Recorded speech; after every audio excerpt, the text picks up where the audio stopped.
I'm really glad to be here, especially, and as a mother, I have a 11-year-old son, I have a 10-year-old daughter, and just listening to the panel discussions that have happened earlier today, I can't tell you how deeply affected I am, and we all are, frankly, when we think about those moments, how precious they are, but also the role that we all are able to be in. We need not sort of cry into our soup and wonder who else will solve the problem. You're looking at the cavalry among you, right? That every one of us has a role to play. If it's empathy, if it's driven, if it's trying to figure out, to what we say, Arthur Ashe has said, start where you are, use what you have, and do what you can. So in that vein, you're talking to people who have used their platforms in extraordinary ways to not just walk the walk, but speak true truth to power. And so what an honor to be with each of you. And I'll ask you all throughout the course of our conversation this morning and afternoon to dive into that part of yourself, to remind us all what your why is and help us with that as well. So in that vein, let's talk about how you moved from the problem to the solution-oriented responses. And I want to begin with the idea of the data in and of itself. And Dr. Brittany Lewis, founder and CEO of Research in Action, we know that there is a misogynoir problem. And we know that racism, sexism, a dismissiveness towards all that are not perhaps a blonde-haired, blue-eyed little girl, that we get left behind in so many facets of life. Tell me the work that you have uncovered to reveal, and this is not anecdotal, this is systemic. 100%. Thank you. For folks that do not know, Research in Action is an organization that I created because I believe that research has been used against Black, Brown, and Indigenous people.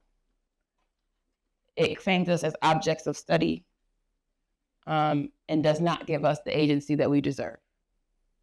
So when I created Research in Action, which is a community engaged action research company, it's about what do we do to co-create reparative solutions with communities. We co-create the research questions, we co-create data collection tools, and we go in community with community. So the state of Minnesota, after former Representative Ruth Richardson led the bill, passed the bill to create the task force, they reached out to us directly because of that model. And I think it's really important to name, it's just as important the process you take as it is what you find at the end.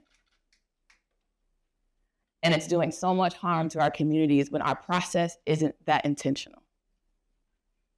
And what do you mean by that? The process is the idea of sort of hashtag advocacy as opposed to real work.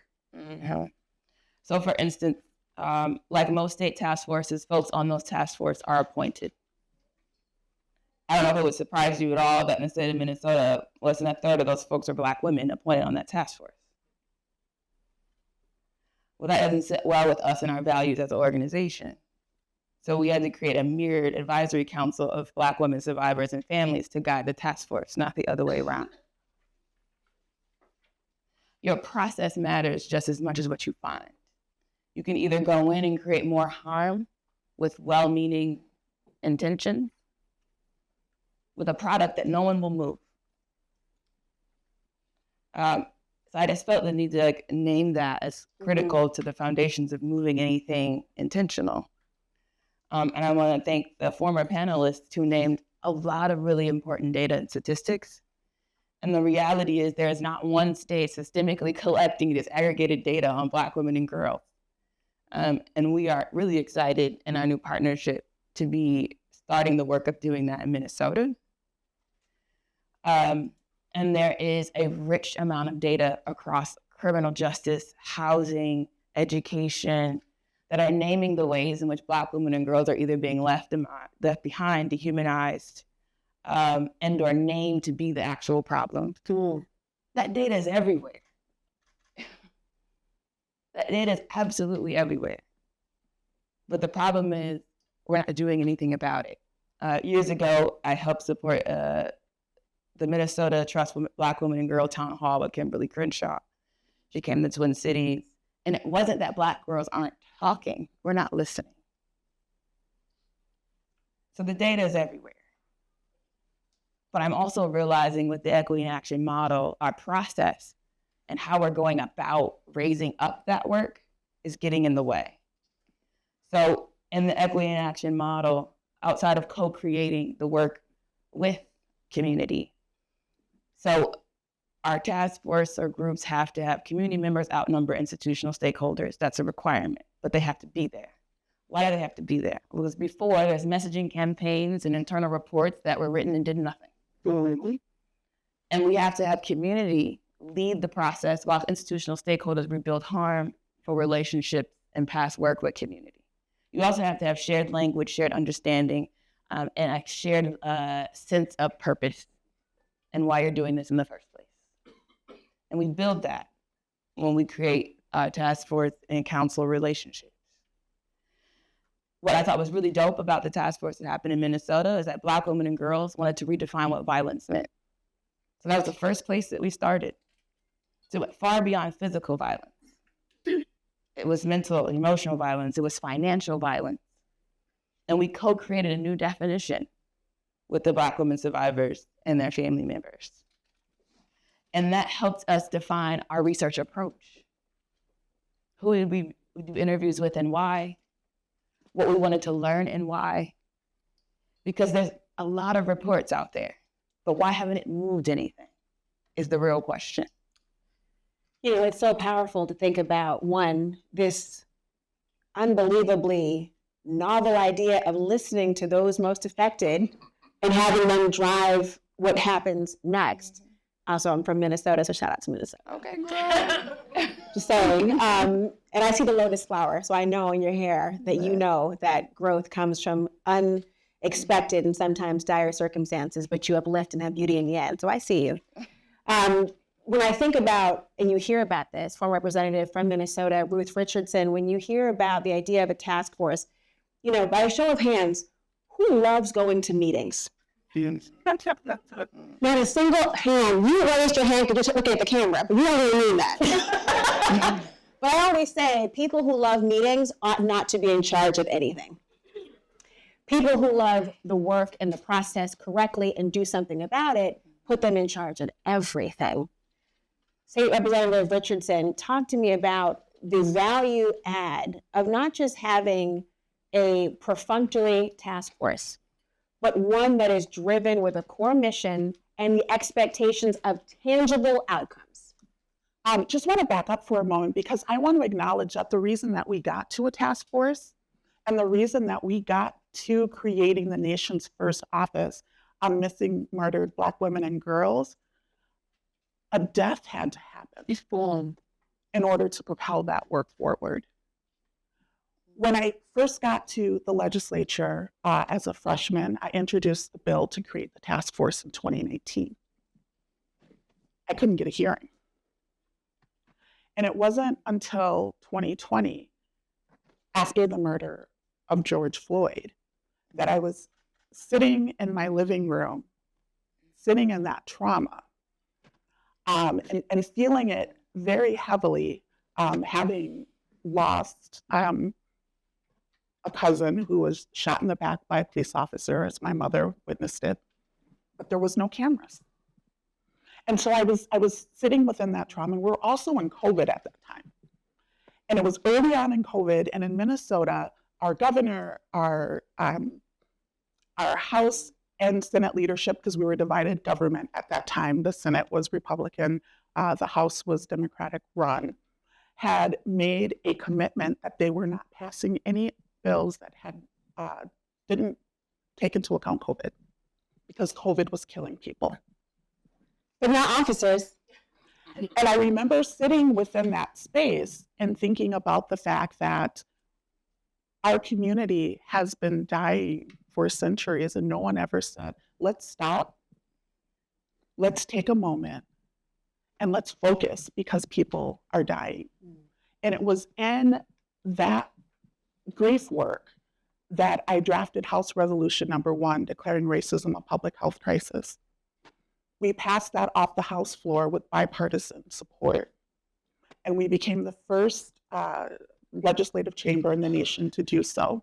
And with that, we created the House Select Committee on Racial Justice.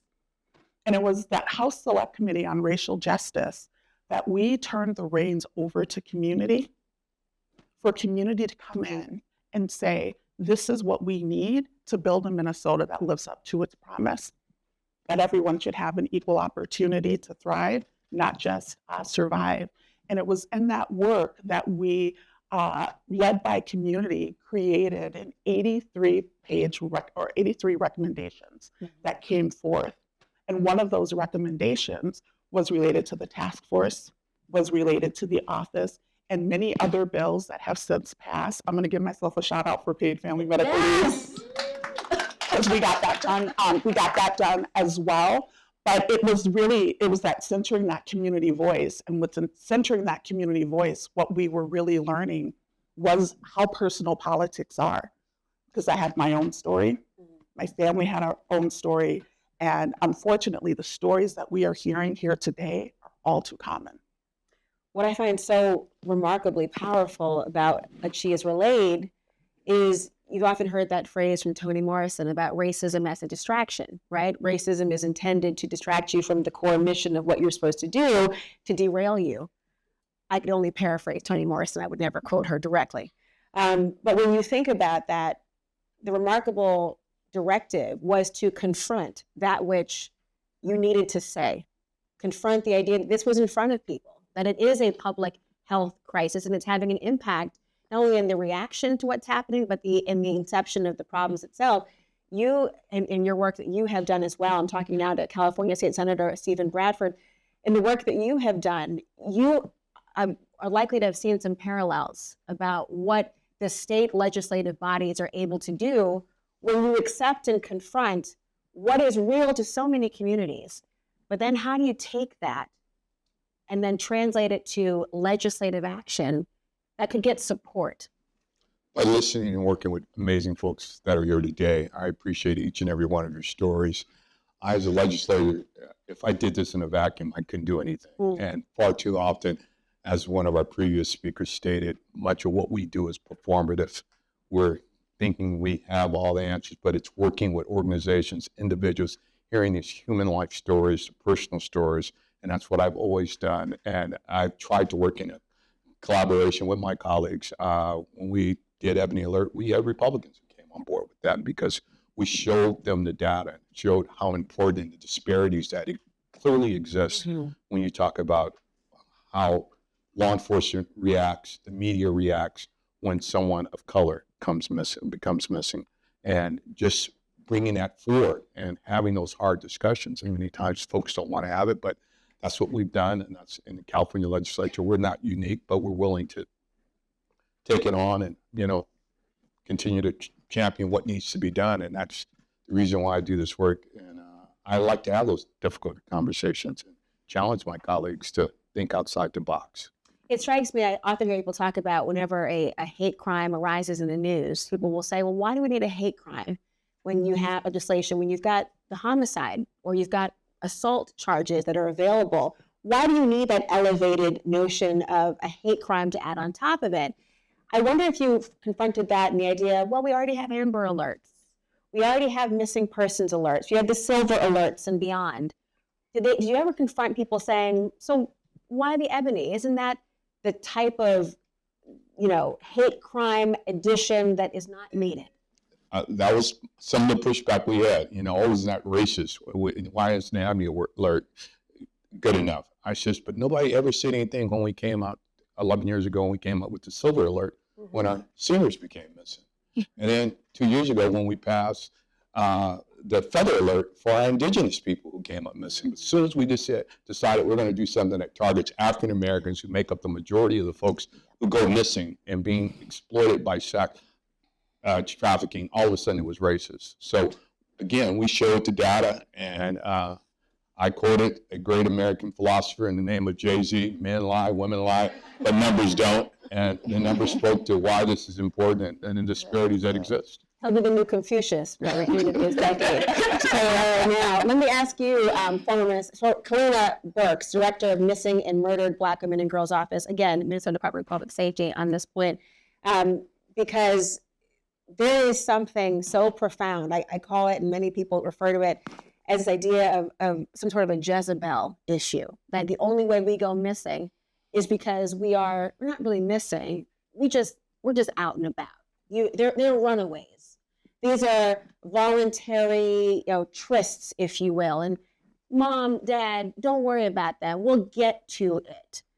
When you look at the way in which law enforcement has been responsive, forget just the wait times, but what parents hear when they meet them and say, I know my child, I know my sister, I know my brother, don't forget the men as well. How do you combat that? Thank you for the question. Honestly, it's difficult to combat that because even in 2024, we're still hearing from families. I'm still hearing from a brother currently whose sister went missing, that the response from law enforcement is just not there, that we're just not seen as human. We're not seen as victims. But that's why the office is here, is to highlight our voices and our stories and to show our community that we matter. And my way of pushing that work forward is just to boots on the ground. I'm meeting with families. I'm here. I'm taking their calls. I'm getting out into community because we are important. And if someone from within government doesn't acknowledge that and doesn't stand up for our families, no one else will.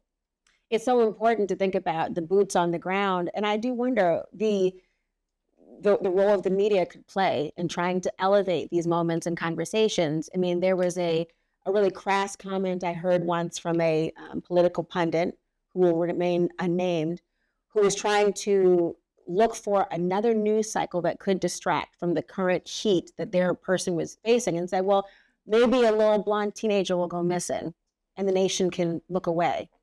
Now, when I'm in those rooms, he heard an earful from me about this. But that is a reality. People think, well, that would be the story. But there are thousands of Black and brown girls every single day who are not getting the divergent attention. Talk to me about what the frustrations have been and how you have put those boots on the ground, but also maybe kicked a couple tail in the process. Absolutely. So just example, I was hired into this role in March. I probably can count on one hand the news stories about the office and about the issue in Minnesota. Mm-hmm. The way that I see most prominently that a young girl or a woman has gone missing in our community is social media. Law enforcement doesn't contact the office.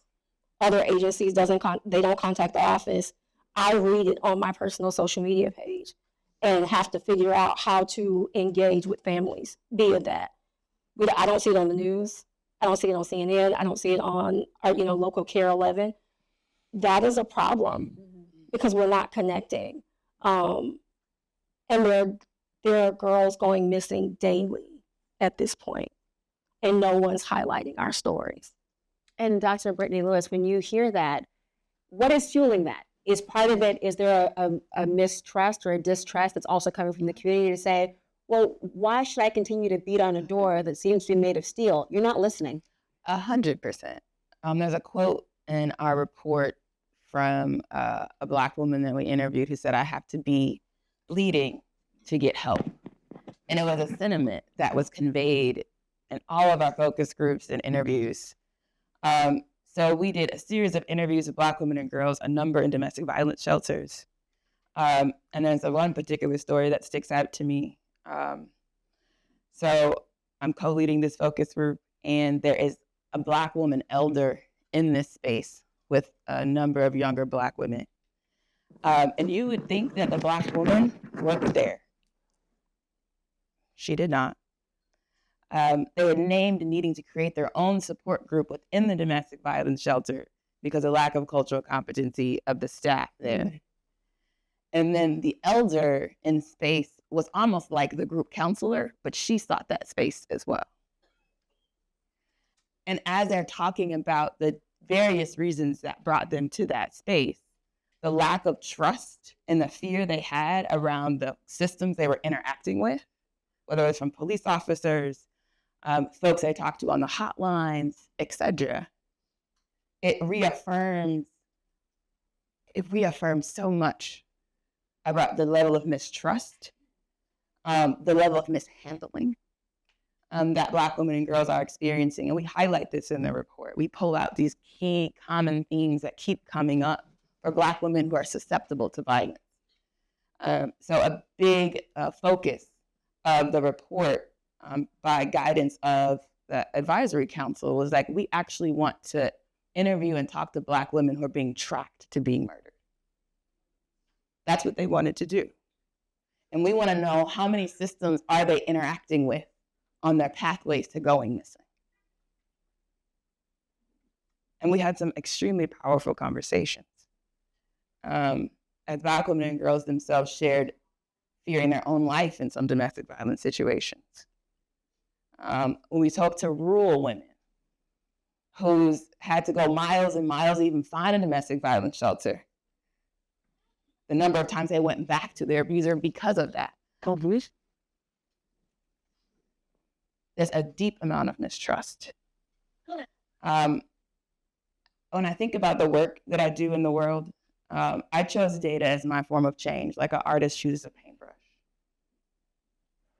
It's a language that we've been locked out of, and it moves things that we don't even know about half the time. And when I think about what came out of that report and the core recommendations, much of which the office holds, and like, Kaleena, you have a gigantuan charge on your shoulders, but Kaleena cannot do this alone. So we are like super honored to be in partnership with the office, recent recipients of a community innovation grant to extend our relationship for the next 5 years, to both do the research, but then also this place around mistrust and fear of systems.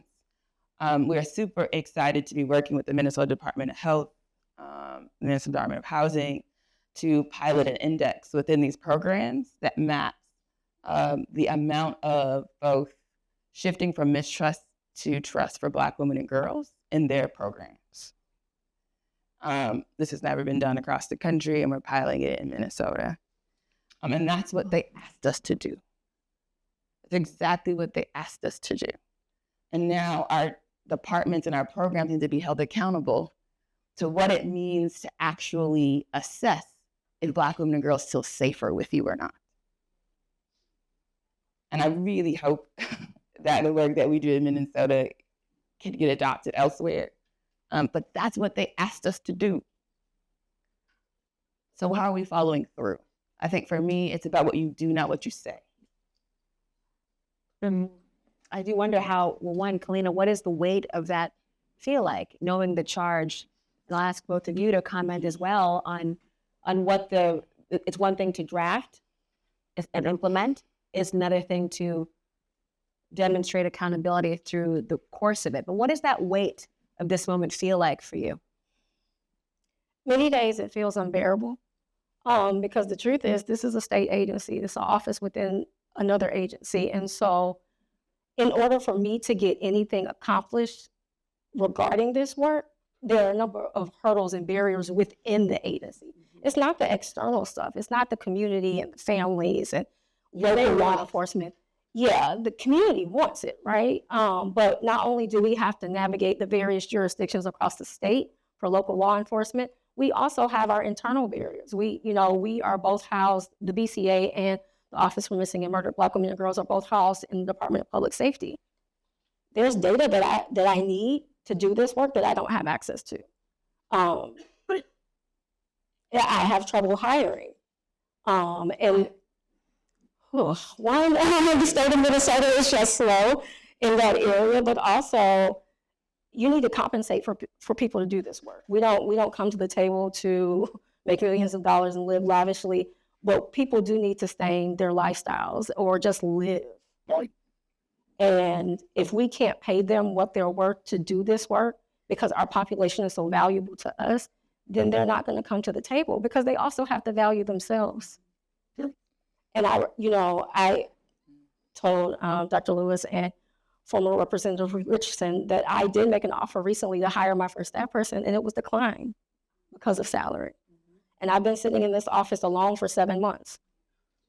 So imagine trying to Yeah, and it took a while to get here. And so imagine trying to create policies, build rapport across the state enterprise, across all the local jurisdictions, the law enforcement jurisdictions, as well as hire to do the work, and you can't even get staff. That's a heavy lift. And I can imagine, I mean, just across the room of esteemed colleagues here, the weight of the work you undoubtedly all feel.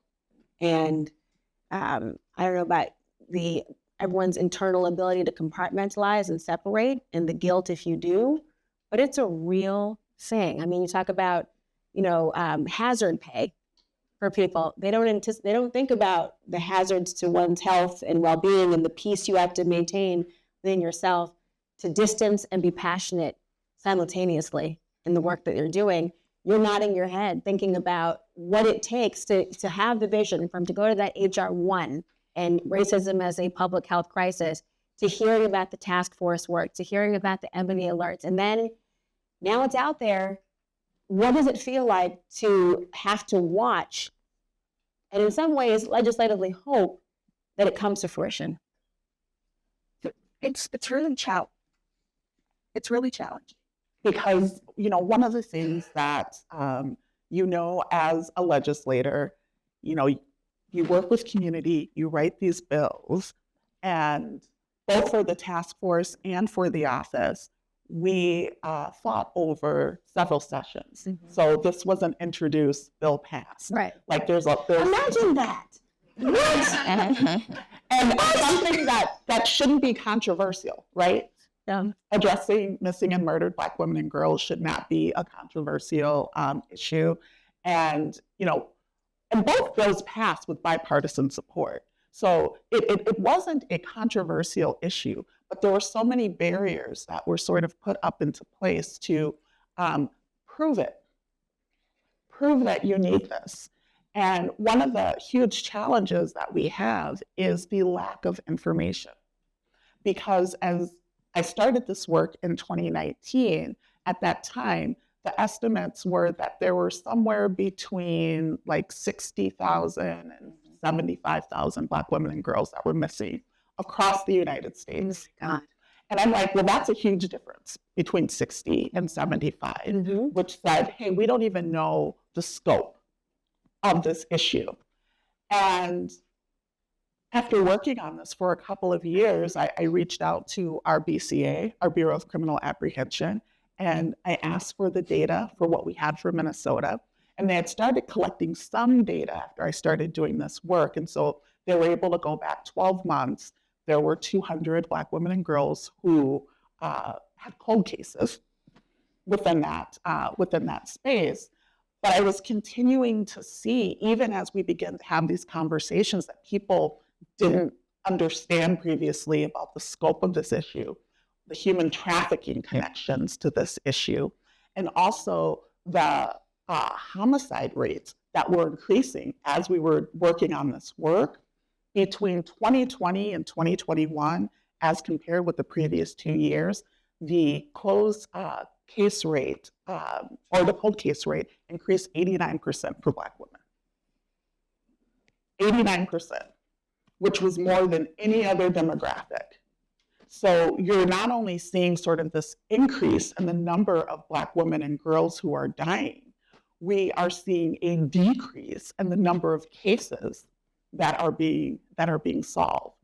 And so to be in this work and to see little 6-year-old Elle Reagan go missing in our state in 2022, and this is after we had the task force, she didn't get an Amber Alert.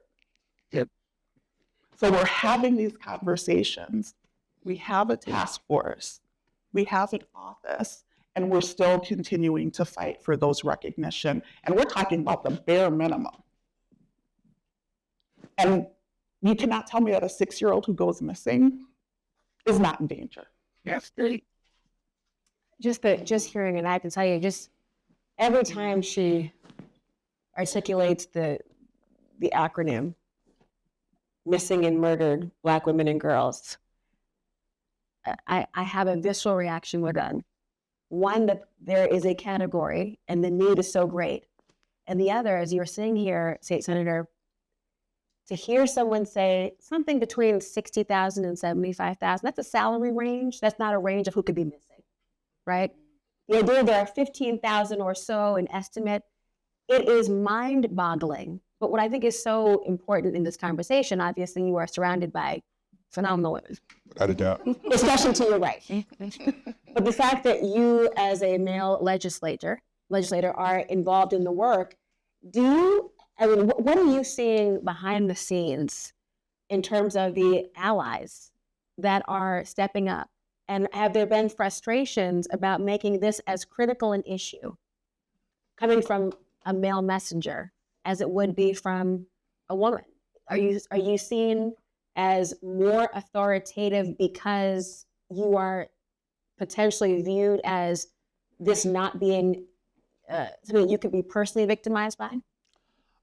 That's a good question. I think there needs to be more male allies in this space and willing to speak up and step up and work jointly with amazing women who are living this life experience. And so that's been the challenge. I think many folks understand what's going on. They just don't know the data, as you stated. Here we are in this country. We make up 13% of the population, but we make up 40% of those folks who go missing on a regular basis. And nobody fails to really understand that. When you talk about sex trafficking, African-American women make up 40% of those who are being sex trafficked in this country. And those arrested for juvenile prostitution, 53% are young Black girls. When we know juvenile prostitution doesn't exist. A juvenile cannot consent to sex. So it's about having not necessarily, a man brings more validity to that argument, but I think we stand as strong allies with the women and help promote that story a lot more and just show that what's going on, the disparities that are real. And it's not hard to see. We were able to, mobilize a lot of our legislature behind this movement and passing the Ebony Alert. I mean, there's some pushback, yeah, but for the most part, people, once we shared the data, once we gave them all the information, the great work that you do. I wish California had a task force like you guys have stood up in Minnesota, because everybody considers California so progressive and leading and all those things. We don't have anything close to that, and we need something like that. But looking at what other states are doing, looking at the data from Department of Justice, from Murdered and Missing, amazing work that Ms. Wilson is doing, that has helped us as legislators move the needle forward, and as a man, helped me stand with these tremendous women who tell their story every day. Have you, in terms of that, and some people believe that California should be 3 states. Just so big, but not me. Not me. Not but I do wonder, in terms of the data, you were mentioning that it's difficult for you to access certain data. What resources were you relying on to be able to get it? And can we share any information so that across, from the Midwest to the West Coast and certainly to the East Coast, that those hurdles need not be climbed again? Well, we got a lot of good information from the Department of Justice. We got a lot from California, Hawaii, and NAACP, Black and Missing, and that's what moved me to say, hey, now is the time to act. So it was just compiling all the data, not just looking at what was happening in California, but what was happening across the nation. That's critically important to have that information. The information is there, and I wonder, has this, in the community conversations you've had, and obviously the experience of someone who is searching for their loved one is, on the one hand, communal and very personal and singular. And no one can try to tell them how they feel or even find the words that could give solace. But I do wonder, in the work you're doing, how has this been received among those families who are looking? Has it felt as if the needle is being moved? Have they expressed that in some way? Yeah, I feel like something that felt really good for us when the report came out is to have a number of family members come up to say, like, you used my words. You used my words. Yeah, they saw their literal words in our report. So I think even as we were building a relationship with many of these families, it's it's like we want to trust the process, but we got to get through it to see if we really could or should have trusted it. And it felt really good as we both released the report and talked about some of the lobbying efforts to get the office open in partnership with Lakeisha, Lee, and others, for folks to say, I feel represented here. And the reality is, as most of the families we talk to don't feel heard when they go to the police or hear clear directions or steps on how to advocate for their family members, to be heard is powerful. And that felt really good for us in our process. And it also wasn't enough for us on the research and action side. It was, here are the recommendations. How are we going to follow up and make sure the research and the engagement the community asked for will keep happening? So now we have to hold ourselves accountable to the thing we produced. So yes, in that moment, it felt really great to hear families say, I feel heard in this report. And for me, as I think about my art and my work, how am I going to hold myself accountable to doing what I said I'm going to do in that report? And that's what we're doing as an organization. And the work that you were all doing, invaluable. And frankly, the day-to-day may have very little to do with what's happening on Pennsylvania Avenue. I wonder if you could all reflect a little bit about what, in your point, the work that will be maintained in spite of, and in addition to. I was speaking earlier about, there is room for pessimism, but there is room for optimism in the idea of what could you do if you had a Washington, D.C. that loved a headline? How do you use it to your advantage? How do you make sure the work is still done? Ruth? So I just want to keep forgetting to do Stop that. silencing Ruth. Even yourself. Stop silencing yourself. I just want to lift up that this work has been done for decades, unrecognized, underappreciated. And because of that, it's going to continue. And I think what is so important in this space, because we've seen the hashtags, we've seen like the Lifetime, we've seen the HBO, the Vice News, and the Vice News, that one, I mean, it took years. I mean, we started talking about this work back in like 2021, and it took years for that work to come to fruition. So the work is going to happen because the people that are in this room and beyond are powering it. But what I think is really important is that in this space, as we are thinking about where do we resource, where do we invest, we need to invest in the people who have been doing this work and the people who have been helping to bring people home. And in the aftermath of this, I would love to say that it felt good to get this work done, but it felt heavy. Passing this, and I'm looking at Lakeisha and I'm getting emotional because she was with me from the very beginning on this work.